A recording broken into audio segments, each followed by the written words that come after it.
स्तवन करूं, स्तवन करूं, स्तवन करूं ईसु तारूं।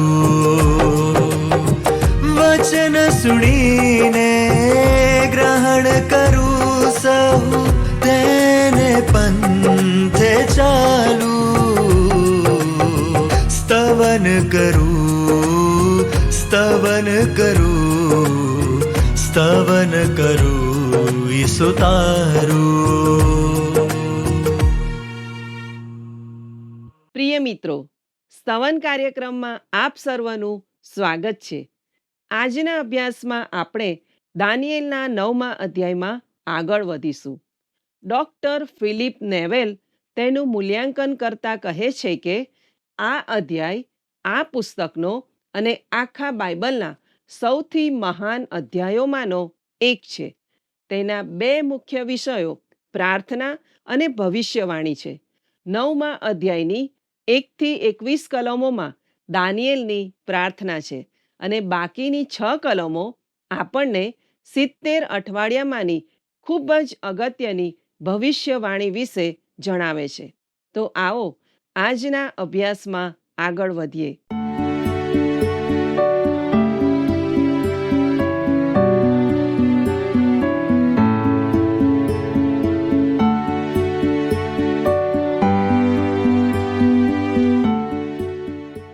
નમસ્કાર દર્શક મિત્રો, આજના સ્તવન બાઇબલ અભ્યાસક્રમમાં આપનું સ્વાગત કરતા મને ખૂબ આનંદ થાય છે.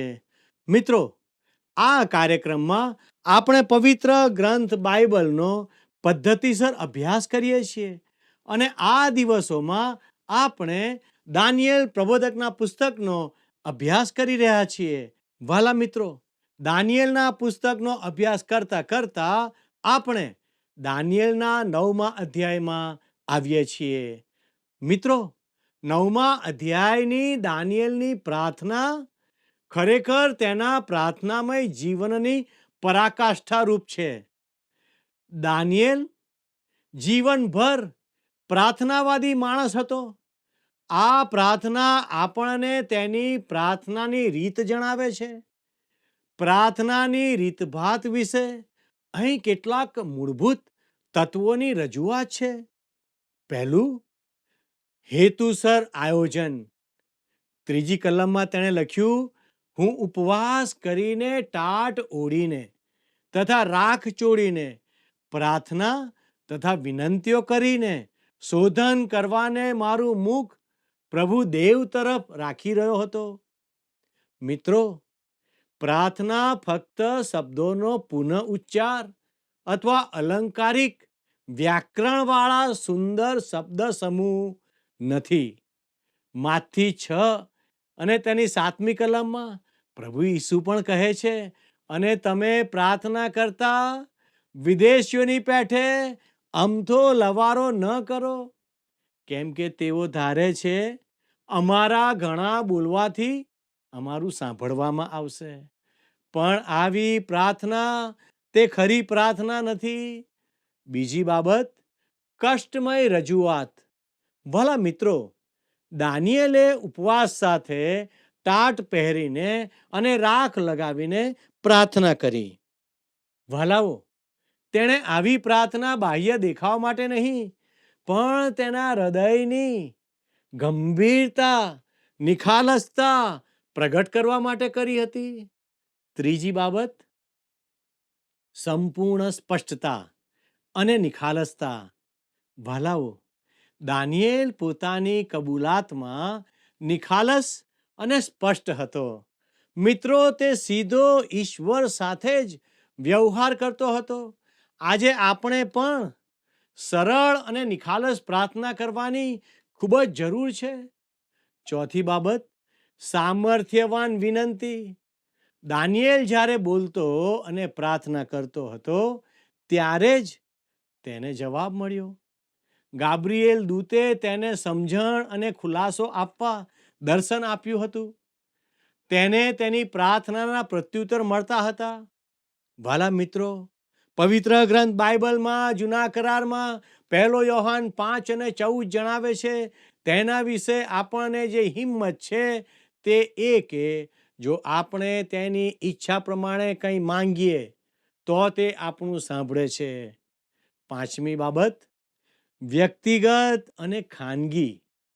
દાનિયેલે જાહેર પ્રાર્થના સભા બોલાવી નહીં, પણ તેણે ખાનગીમાં પ્રાર્થના કરી. પ્રભુ ઈસુ પણ વારંવાર ખાનગીમાં પ્રાર્થના કરતા હતા. યોહાની લખેલી સુવાર્તા 17મા અધ્યાયમાં તેમની પ્રાર્થના પણ નોંધવામાં આવી છે. આપણે પણ વધુ સમય ખાનગી પ્રાર્થનામાં ગાળવો જોઈએ. અને છઠ્ઠી બાબત, પ્રવેશ દ્વાર. વાલા મિત્રો, ફક્ત પ્રાર્થના જ એવું બળ છે કે જે દૂર દૂર અવકાશમાં ઈશ્વરની રાજગાદી સુધી પહોંચે છે. સર આઇઝેક ન્યૂટને કહ્યું કે તે એક દૂરબીન લઈને સૌથી નજીકના તારાને નિહાળી શકે છે, પણ દૂરબીન મૂકી દઈને પોતાના ઘૂંટણો પર પડીને દૂરના આકાશમાં, સ્વર્ગમાં ઈશ્વરના રાજ્યાસન સુધી પ્રવેશી શકે છે. દાનિયેલ માટે પ્રાર્થના આત્મિક પરિશ્રમ અને પોતાના આત્માની ખરી કસરત હતી. આવી પ્રાર્થના સખત પરિશ્રમ, પ્રયત્નો, ટકી રહેવું અને સહનશક્તિ માગે છે. મિત્રો, આવો આપણે દાનિયેલનું પુસ્તક, તેનો 9મો અધ્યાય અને તેની પહેલી કલમને વાંચીએ. માદીઓના વંશના આહાસ્વેરોસનો દીકરો દાર્યાવેશ, જે ખાલદીઓની શહેનશાહતનો રાજા થયો, તેના પહેલા વર્ષમાં અહીં 2 મહત્વના પ્રશ્ન છે. દાર્યાવેશ કોણ હતો અને કઈ સાલમાં હતો? માદી દાર્યાવેશને ઇતિહાસનો આહાસ્વેરોસ બીજો તરીકે ઓળખી શકાય. તેનું રાજ્ય માદી દાર્યાવેશ, કે જે સુમારે 62 વર્ષની વયનો હતો, તેના હાથમાં આવ્યું, જે દાનિયેલનું પુસ્તક, તેનો 5મો અધ્યાય, તેની 31મી કલમમાં છે. દાર્યાવેશ મોટે ભાગે અધિકારયુક્ત શીર્ષક હતું, જેમ કે રાજા, ઝાર, સમ્રાટ વગેરે નામને બદલે વપરાતા હોદ્દા અથવા પદવી છે. દાર્યાવેશની તારીખ સંબંધી વિવાદ છે. નેવેલ નામના એક અભ્યાસી તે તારીખ ઈસવીસન પૂર્વે 538 કહે છે. કુલબર નામના અભ્યાસી ઈસવીસન 536 કહે છે. મને લાગે છે કે આ પાશ્ચાત્ય ભૂમિકા ગમે તે તારીખ બંધ બેસે. દાર્યાવેશે ઈસવીસન પૂર્વે 538માં બાબિલ જીતી લીધું હતું. બીજી કલમ જુઓ. તેની કારકિર્દીના પહેલા વર્ષમાં હું દાનિયેલ, યહોવાની વાણી યર્મિયા પ્રબોધકની પાસે આવી હતી તે પ્રમાણે યરૂશાલેમની પાયમાલી થતા સુધીની મુદ્દતના 70 વર્ષો વિશેની ગણતરી પવિત્ર શાસ્ત્ર પરથી સમજ્યો. વહાલા દર્શક મિત્રો, આ દાર્યાવેશના રાજ્યના પ્રથમ વર્ષમાં બન્યું. દાનિયેલે હવે એક મહાન સામ્રાજ્યને સ્થાન પામતું જોયું હતું અને તે ભવિષ્ય સંબંધી વિચારતો હતો, ખાસ કરીને તેના પોતાના લોકોના ભવિષ્ય વિશે. તેથી દાનિયેલ ઈશ્વરના વચનોના અભ્યાસમાં લાગેલો હતો. તેણે યર્મિયા પ્રબોધકનું પુસ્તક વાંચ્યું, જે કહે છે ઇઝરાયેલીઓ 70 વર્ષ બંદીવાસમાં રહેશે.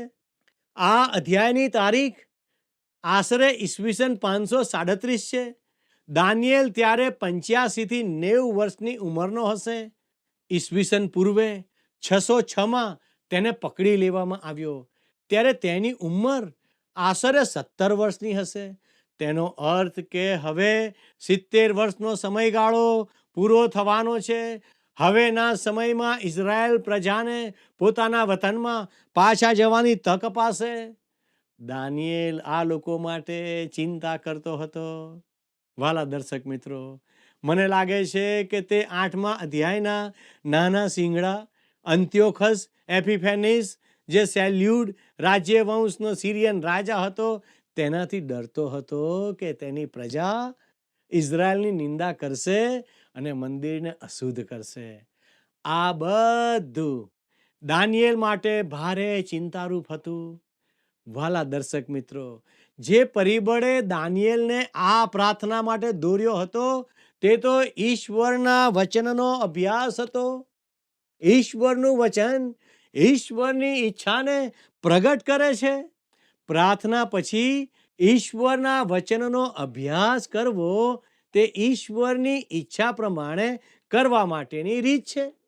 દાનિયેલે આ વચનોની ખાતરી મેળવી. આ આખો દેશ ઉજ્જડ તથા ત્રાસજનક થઈ પડશે અને આ પ્રજાઓ 70 વર્ષ સુધી બાબિલના રાજાની સેવા કરશે. યર્મિયા પ્રબોધકનું પુસ્તક તેનો 25મો અધ્યાય અને 11મી કલમમાં કહે છે, કેમ કે યહોવા કહે છે કે બાબિલમાં 70 વર્ષ પૂરા થયા પછી હું તમારી મુલાકાત લઈશ ને તમને આ સ્થળે પાછા લાવીશ. તમને આપેલું મારું ઉત્તમ વચન હું પૂરું કરીશ, જે યર્મિયા 29:10માં છે. વાલા પ્રિય દર્શક મિત્રો, હવે ધ્યાનમાં રાખો કે દાનિયેલ આ 70 વર્ષો વિશે યર્મિયાની ભવિષ્યવાણીનો અભ્યાસ કરી રહ્યો છે. જ્યારે ગાબ્રિએલ દૂતે 70 અઠવાડિયા શબ્દો દર્શાવ્યા કલમ 24માં, ત્યારે તે 70 વર્ષનો સમય વધારી રહ્યો હતો. પૃથ્વી પર રાજ્ય સ્થપાય તે પહેલાના 70 અઠવાડિયા. આ કસોટીના સમયમાં ઇઝરાયેલ પ્રજાનો સમયગાળો સમાવાશે. ફક્ત દાનિયેલની પ્રાર્થના વાંચવાથી અત્યારે જે પ્રાર્થનાઓ આપણે કરીએ છીએ તેના કરતાં તે કેટલી જુદી પ્રાર્થના હતી તે જાણવા મળે છે. દાનિયેલના પુસ્તકના 9મા અધ્યાયની 3 અને 4 કલમમાં આ પ્રમાણે લખ્યું છે, હું ઉપવાસ કરીને, ટાટ ઓઢીને તથા રાખ ચોડીને પ્રાર્થના તથા વિનંતી કરીને શોધન કરવાને મારું મુખ દેવ તરફ રાખી રહ્યો. મેં મારા દેવ યહોવાની પ્રાર્થના કરી ને પાપ કબૂલ કરીને કહ્યું, હે પ્રભુ, તારા પર પ્રીતિ રાખનારાઓ પર તથા તારી આજ્ઞાઓ પાળનારાઓ પર કરાર પાડીને દયા રાખનાર મહાન તથા ભયાવહ દેવ. ઉપવાસ કરીને, પ્રાર્થના તથા વિનંતીઓ કરીને શોધન કરવાને આ શબ્દો અહીં છે. પવિત્ર શાસ્ત્ર જણાવે છે કે પ્રભુ ઈસુ ઉપવાસ કરતા હતા, પણ ઈશ્વરના લોકોને ઉપવાસ કરવાનું કદી કહ્યું નથી. તે તો જરૂરી હતું, તે ઉપરાંત કરવાની બાબત હતી. મંડળીની શરૂઆતમાં ઘણા ઉપવાસ કરતા હતા. પાઉલે કરિન્થમાંના વિશ્વાસીઓને લખ્યું, શ્રમ તથા કષ્ટ, વારંવારના ઉજાગરા, ભૂખ તથા તરસ, વારંવારની લાંઘણો, ટાળ તથા વસ્ત્રની તંગાસ, એ સર્વ સહન કર્યું, જે બીજો કોરિન્થી 11:27માં છે. દાનિયેલે પ્રાર્થનામાં હેતુસભર આગ્રહ દર્શાવ્યો. દાનિયેલની આ પ્રાર્થના ખૂબ જ વ્યક્તિગત છે. તેમાં પોતાની તથા પોતાના લોકોની ચિંતા છે, જે અમે મારા જેવા પ્રથમ વ્યક્તિગત સર્વનામોનો વારંવાર ઉપયોગ જણાય આવે છે. આવા સર્વનામ આ પ્રાર્થનામાં 41 વાર આવે છે. ચોથા અભ્યાસમાં નબુકદનેસ્સારે કેવી રીતે વ્યક્તિગત સર્વનામ વાપર્યા હતા તે આપણે જોઈ ગયા. તે તમને યાદ હશે. તેમાં શું તફાવત છે? નબુકદનેસ્સારને માટે તે ગર્વ અથવા પોતાને ઊંચો માનવાની નિશાની હતી. તેથી વિરુદ્ધ અહીં દાનિયેલનો વ્યક્તિગત સર્વનામનો ઉપયોગ ચોંકાવનારો છે. તે નબુકદનેસ્સારના અભિમાન અને સ્વ પ્રશંસાની વિરુદ્ધમાં નમ્રતા અને પાપ કબૂલાત દર્શાવે છે. દાનિયેલ ઈશ્વરની હજુરમાં પોતાનો ચહેરો નમાવી દે છે. મારા પ્રિય દર્શક મિત્રો, તે ઈશ્વરના ગુણો માન્ય કરે છે. સૌ પ્રથમ આપણે જોઈએ છીએ કે તે ઈશ્વર સાથેના પોતાના વ્યક્તિગત સંબંધ પર આધાર રાખે છે. તે તેમને મારા ઈશ્વર કહે છે અને ખૂબ જ વ્યક્તિગત રીતે તેમને આજીજી કરે છે.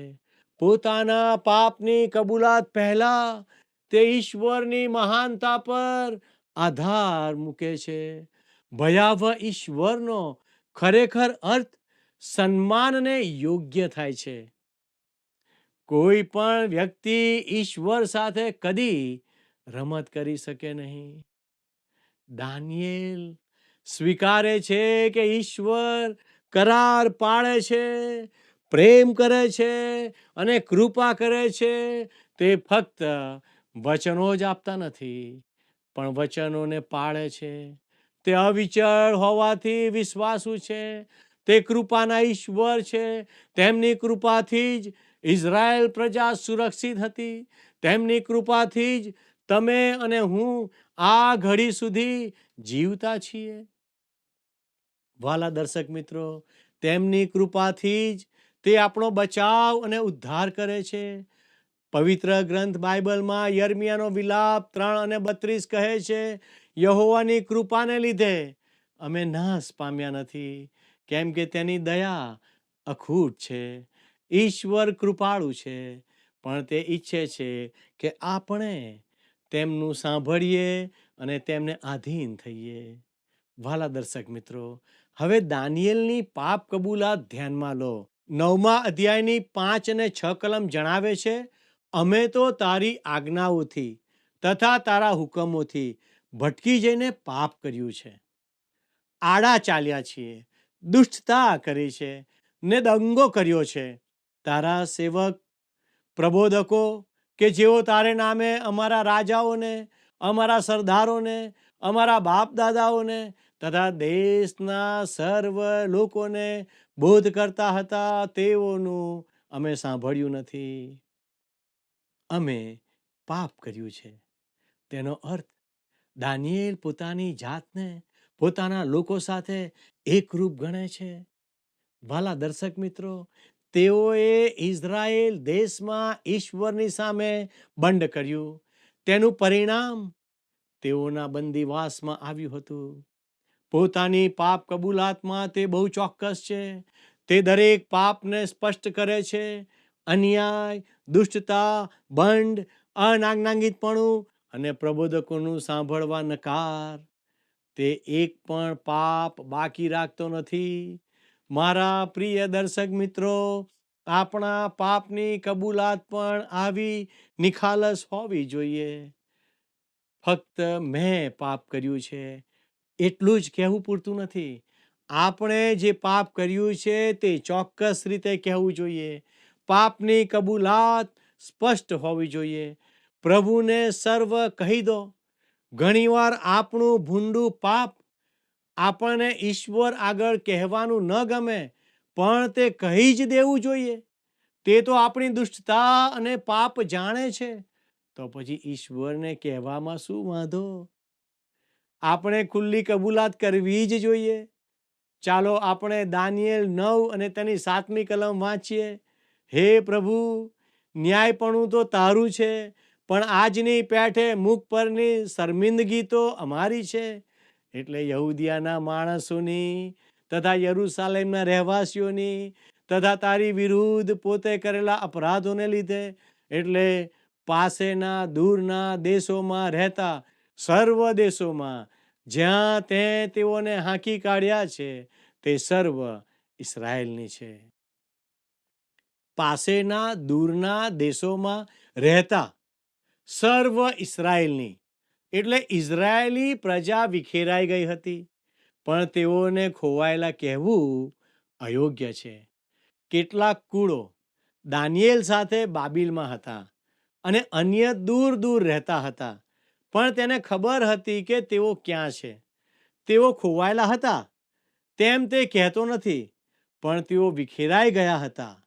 આવો આપણે દાનિયેલ 9:8-14 વાંચીએ. હે પ્રભુ, મુખની શર્મિંદગી અમારી, અમારા રાજાઓની, અમારા સરદારોની તથા અમારા બાપ દાદાઓની છે, કેમ કે અમે તારી વિરુદ્ધ પાપ કર્યું છે. દયા તથા ક્ષમા અમારા દેવ પ્રભુની છે, કેમ કે અમે તેની વિરુદ્ધ દંગો કર્યો છે. યહોવા અમારા દેવની વાણીને ન માનતા તેના જે નિયમો તેણે પોતાના સેવક પ્રબોધકની મારફતે અમને બતાવ્યા, તે પ્રમાણે અમે ચાલ્યા નથી. હા, સર્વ ઇસ્રાયેલે ભટકી જઈને તારી વાણી માની નહીં અને તારા નિયમનું ઉલ્લંઘન કર્યું. તે માટે દેવના સેવક મૂસાના નિયમ શાસ્ત્રમાં લીધેલી પ્રતિજ્ઞાઓ પ્રમાણે અમારા પર શાપ વરસાવવામાં આવ્યો છે, કેમ કે અમે તેની વિરુદ્ધ પાપ કર્યું છે. અમારા પર મોટી આપત્તિ આણીને અમારી વિરુદ્ધ તથા અમારો ન્યાય કરનારા અમારા ન્યાયાધીશોની વિરુદ્ધ પોતે બોલેલા વચનો તેણે પરિપૂર્ણ કર્યા છે. કેમ કે યરૂશાલેમ પર જે વિપત્તિ પાડવામાં આવી છે તેવી વિપત્તિ આખા આકાશ તળે કોઈ સ્થળે પડી નથી.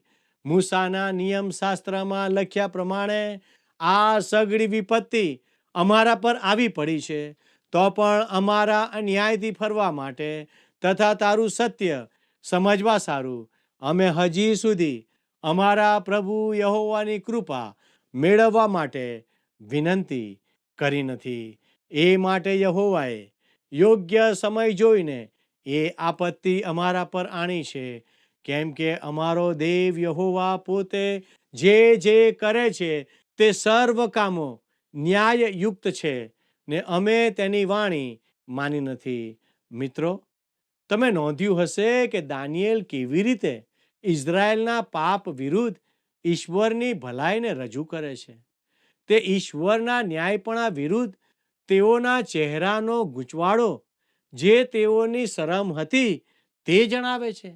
ઈશ્વરની વિરુદ્ધના તેમના પાપને લીધે તેઓ વિખેરાઈ ગયા હતા. તેઓને જે શિક્ષા થઈ હતી તેને માટે તેઓ યોગ્ય હતા. તેઓને બંદીવાસમાં મોકલવામાં ઈશ્વર ન્યાયી અને સાચા હતા, પણ તેઓ ખોટા હતા. પ્રિય મિત્ર, જો તમે ઈશ્વર પાસે જઈને તમારા પાપ માટે બહાના બનાવો, જો તમે ઈશ્વરને કહો, પ્રભુ, તમે જાણો છો કે હું નબળો છું અને હું આ કે તે સંજોગોમાં આવી ગયો, તો તમે તમારા પાપનો અને દોષ ઈશ્વર પર નાખો છો. તમે કહો છો કે ઈશ્વરે ભૂલ કરી, તેમણે આ બાબતો ધ્યાનમાં લેવી જોઈતી હતી. તો મિત્રો, તમે ને હું જેને માટે યોગ્ય છીએ તે બરાબર પામીએ છીએ. આપણે તો આપણા પાપની કબૂલાત કરતા ઈશ્વરની પાસે જવાનું છે. આપણે જો ખરેખર પાપ કબૂલ કરતા નથી તો આપણે ખોટા છીએ. ઈશ્વર કદી ખોટા કે અન્યાયી કે કઠણ નથી. અહીં દાનિયેલનું વલણ યોગ્ય વલણ છે. જ્યારે આપણે પ્રાર્થનામાં ઈશ્વરને મળીએ ત્યારે આપણું પણ વલણ આવું હોવું જોઈએ. ઈશ્વર આપણને તદ્દન છોડી દેતા નથી, પણ જો આપણે ઈશ્વરની કૃપાનો દાવો કરી શકીએ ત્યાં સુધી જતા નથી તો તે આપણને પ્રત્યુત્તર આપશે નહીં. આવો દાનિયેલ 9:15-18 વાંચીએ. હવે હે પ્રભુ, પોતાના લોકોને પરાક્રમી હાથે મિસર દેશમાંથી કાઢી લાવીને આજની પેઠે મહિમા મેળવનાર અમારા દેવ, અમે પાપ કર્યું છે, અમે દુષ્ટતા કરી છે. હે પ્રભુ, કૃપા કરીને તારા સર્વ ન્યાયી કૃત્યો પ્રમાણે તારો કોપ તથા તારો ક્રોધ તારા યરૂશાલેમ નગર પરથી, એટલે તારા પવિત્ર પર્વત પરથી પાછો ફેરવ. અમારા પાપોને લીધે તથા અમારા બાપ દાદાઓના દુરાચરણને લીધે યરૂશાલેમ તથા તારા લોકો પર અમારી આસપાસના સર્વની નજરમાં નિંદાપાત્ર થયા છે. માટે હવે હે અમારા દેવ, તારા સેવકની પ્રાર્થના તથા તેની વિનંતીઓ સાંભળીને તારા પાયમાલ થયેલા પવિત્ર સ્થાન ઉપર પ્રભુની ખાતર તારું મુખ પ્રકાશિત કર. હે મારા દેવ, તું કાન ધરીને સાંભળ.